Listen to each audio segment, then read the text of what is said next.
وجعلنا من بين أيديهم سدا ومن خلفهم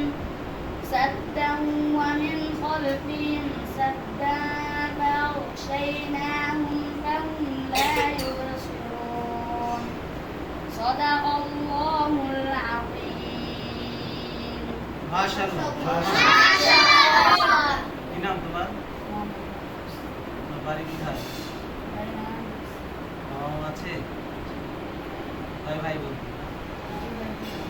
মাশাআল্লাহ কি করতে চাও অনেক বড় আলেম হতে চাও তোমরা সবাই ওর জন্য দোয়া করবে অনেক বড় আলেম হতে চায় সবাই বলো ফি আমানিল্লাহ আল্লাহ তাআলা তাকে কবুল করেন, আমিন। আমিন।